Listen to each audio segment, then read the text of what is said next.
होत आहे यासाठी दहेगाव या ठिकाणी मुक्कामाला थांबलेले लॉंग मार्च मध्ये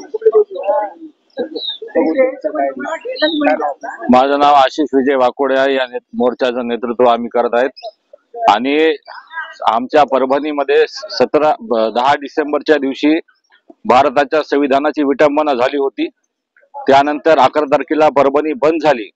परभणी बंद असताना काही जणांनी परभणीमध्ये माकड टोप्या घालून मार्केटमध्ये घुसून मार्केटची तोडफोड केली। यानंतर परभणीच्या जातीवादी पोलीस प्रशासनाने आमच्या घरात घुसून, आमच्या भीमनगर, आमच्या गौतम नगर मध्ये घुसून कॉम्बिंग ऑपरेशनच्या नावाखाली आमच्या महिलांना मारहाण केली।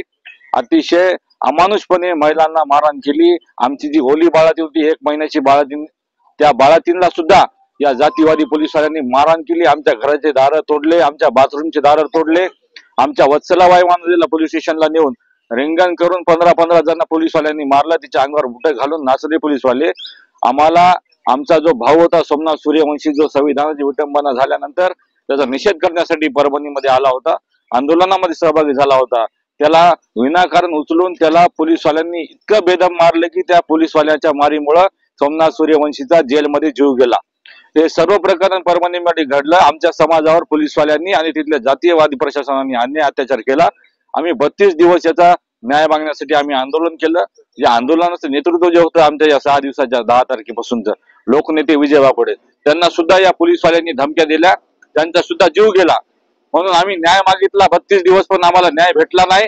म्हणून आम्ही लॉंग मार्च काढलेला आहे। 17 तारखेला आमचा लॉंग मार्च निघाला होता। आमचा लॉंग मार्च आज दहेगाव या ठिकाणी आलेला आहे आणि हा लॉंग मार्च 18 फेब्रुवारीला मुंबईच्या मंत्रालयावर धडकणार आहे। महाराष्ट्रभरातून भीमसैनिक या लॉंग मार्च मध्ये येणार आहेत आणि या सरकारला जाब विचारणार आहेत। परभणी जिल्हा आंबेडकर चळवळीच्या वतीने निघालेल्या रमाईच्या, भीमाईच्या, सावित्रीच्या लॉंग मार्चचा आज आमचा 15वा दिवस आहे। या 15व्या दिवशी आपण सर्व बघत आहात, या ठिकाणी आंबेडकरी समाज अतिशय ताकदीनं या लॉंग मार्चचं नेतृत्व आशिष भैया विजय वाकोडे करत आहेत आणि जोपर्यंत आंबेडकरी समाजावर झालेला अन्याय अत्याचार दूर होत नाही, आंबेडकरी समाजाच्या मागण्या मान्य होत नाहीत, तोपर्यंत आमची भूमिका लॉंग मार्च मुंबईपर्यंत नेण्याची राहणार आहे। या जातीवादी सरकार आमच्याकडे लक्ष देत नाहीये। या महाराष्ट्राचे गृहमंत्रीपद देवेंद्र फडणवीस साहेबांकडे आहे, ते सुद्धा आमच्याकडे लक्ष देत नाहीत। कुठलाही मीडिया या ठिकाणी येऊन आमची नोंद घेत नाही। पण आपल्या चॅनलचे आम्ही आभार मानू की आपण दहेगाव येथे आम्ही 15व्या दिवशी आले असता आमच्या लॉंग मार्चला आपल्या चॅनलच्या माध्यमातून दाखवतात। परभणी जिल्हा आंबेडकर चळवळीच्या वतीने आपले आभार व्यक्त करतो आणि या मनुवादी सरकारला जोपर्यंत संविधानिक माणसाचा तडाखा बसणार नाही तोपर्यंत त्यांची झोप उडणार नाही। ही भूमिका घेऊन आम्ही लॉंग मार्चच्या माध्यमातून मंत्रालयावर धडकणार आहोत। जास्तीत जास्त संख्येने आमच्या सोबत या ठिकाणी माता भगिनी दिसत आहेत। या माता भगिनींच्या ताकदीवर, भीमाईच्या लेकींच्या ताकदीवर लवकरच आम्ही मुंबई गाठणार आहेत, मंत्रालयाला धडकणार आहेत। यानंतर आमच्या महिला प्रतिनिधी, आम्ही परभणीमध्ये 32 दिवस उपोषण बसलो होतो। 32 दिवस बसूनही आम्हाला कोणी विचारलं नाही, आमच्यापाशी कोणी आलं नाही आणि आम्ही त्याच्यामुळे लॉंग मार्च काढला आणि तिथून परभणी पासून दहेगाव पर्यंत आमची कुणीही नोंद घेतलेली नाही आतापर्यंत। म्हणून आम्ही हे लॉंग घेतलेलं नाही। आम्ही हे लॉंग मोर्चा आम्ही मुंबई पर्यंत जाणार नाही, आम्ही मागे हटणार नाहीत। आम्ही मेलो तरी चालन, पण आम्ही मागे हटणार नाहीत। हे मोर्चा आम्ही घेणार, न्याय मिळवून देणार, आम्ही न्याय मिळवून देणार, तेव्हाच आम्ही घरी जाणार। जय भीम। परभणी जिल्हा आंबेडकर चळवळीच्या वतीने निघालेल्या लॉंग मार्चचं मार्गदर्शन करणारे परभणीतील प्रथम जय भीमचे महापौर सन्मान्य रविदादा सोनकांबळे। लॉंग मार्चचे नेते आदरणीय आशिष भैया वाकोडे यांनी लॉंग मार्च आम्ही कशासाठी काढत आहोत आपण चांगल्या पद्धतीनं ऐकलंय। परभणीमध्ये जी दंगल झाली ती सर्व पत्रकारांना आणि महाराष्ट्र देशातल्या लोकांना माहित आहे, परंतु एक गोष्ट माहित नाही की ही दंगल फक्त RSS आणि शिवप्रतिष्ठान ह्या जातीवादी संघटनेनं घडवून आणलेली आहे। शिवप्रतिष्ठान जी संघटना आहे ती फक्त बहुजनांचे माथे भडकवून समाजामध्ये तेढ निर्माण करण्याची ती चाल आहे आणि RSS त्यांना समोर करते आणि या सर्व जातीवादी संघटनेला देवेंद्र फडणवीस खत पाणी घालत आहेत। म्हणून आमची विनंती आहे की ज्या मनुवादी पोलिसांनी अमानुष असा अत्याचार आमच्या माया बहिणी, आमच्या नवीन तरुण युवकांना आणि आमच्या शिक्षण घेणाऱ्या मुलांवर जे खोटे खटले दाखल केलेत आणि त्यांना मारून जे सोमनाथ सूर्यवंशी शहीद झालेत आणि आमचे लोकनेते विजय वाकोडे साहेब शहीद झालेत, त्यांना न्याय मिळवून देण्यासाठी, त्यांना न्याय मिळवण्यापर्यंत आम्ही सर्व माया बहिणीला घेऊन त्या ठिकाणी मुंबईच्या दिशेने निघत आहोत। माझी तुमच्या पत्रकार बांधवांना एवढीच विनंती आहे की या लॉंग मार्चची आपण सगळी हकीकत आणि खरी परिस्थिती जनतेसमोर ठेवावं, जेणेकरून सर्व समाजाच्या लोकांना कळन की देवेंद्र फडणवीस कशा पद्धतीनं महाराष्ट्राच्या जनतेचा छळ करून हाल करत आहेत, विकासाच्या मुद्द्यावर बोलत नाहीत, बेरोजगारी प्रचंड प्रमाणात आहेत, तरुण शिक्षण घेणाऱ्या मुलांना त्या ठिकाणी नोकऱ्या नाहीत, असे विविध प्रश्न बाजूला ठेवून फक्त जातीमध्ये तेढ निर्माण करून राज्य करण्याचा हेतू हा देवेंद्र फडणवीसचा आहे. म्हणून देवेंद्र फडणवीस जोपर्यंत त्या पोलीसवाल्यांना निलंबित करत नाही तोपर्यंत आम्ही हा लॉंग मार्च या ठिकाणी थांबवणार नाहीत आणि मुंबईला जर पोहोचलो तर देवेंद्र फडणवीसला राजीनामा द्यावा लागेल. जय भीम. परभणी जिल्हा आंबेडकर चळवळीच्या वतीने निघालेल्या लॉंग मार्च मध्ये महिलांच्या नाशिकच्या अलीकडेच मुख्यमंत्री साहेबांना येऊन आमचा न्याय निवाडा करावा. आमच्या मागण्या ज्या आहेत त्या मागण्या, त्या ज्या पोलिसांना अत्याचार केला त्या पोलिसावर कारवाई व्हावं, कडक शासन व्हावं. ज्यानं त्या आमच्या सोमनाथचा वध केला त्याला खरं सांगायचं म्हणजे फाशीची शिक्षा व्हायला पाहिजे.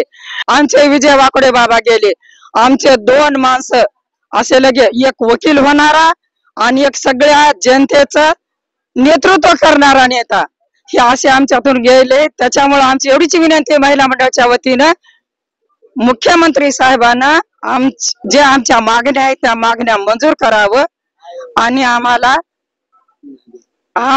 न्याय द्यावा. आम्ही न्याय मागण्यासाठी आमच्या महिला मंडळाच्या पायाला फोड आलेत, काही महिला ऍडमिट झाल्या, काही आमच्या आणि हा विशेष म्हणजे आम्ही निघाल्यावर आमचे जे नेतृत्व करणारे नेते आहेत तर हे पोलीसवाले बी सोबत असून गाडीमध्ये कशी घुसली आणि नेमकं म्हणजे ऍक्सिडेंट आमच्या नेत्याच कसं झालं हे सगळं कारस्थान आम्ही तर सांगतो महिलाच्या वतीनं. हे सगळं म्हणलं तर मुख्यमंत्र्याचं काम आहे. पण मुख्यमंत्री साहेब, आज आम्ही तुम्हाला महिला मंडळाच्या वतीनं हजर विनंती करतो, तुम्ही लवकर या, भेटा, आम्हाला न्याय द्या, आमचं माप उलथू देऊ नका. आणि जर माप उलथलं ती सगळी जबाबदारी मुख्यमंत्री साहेब तुमच्यावर राहील. नाही तर मग आम्ही चोळी बांगड्याचा आहे राहू. जर पत्करायचं असेल तर पत्कारा, नाही तर आम्हाला न्याय द्या. छत्रपती शिवाजी महाराज की, भारतीय संविधानाचा. 16वा दिवस आणि 16वा प्रवास सुरू झालेला आहे.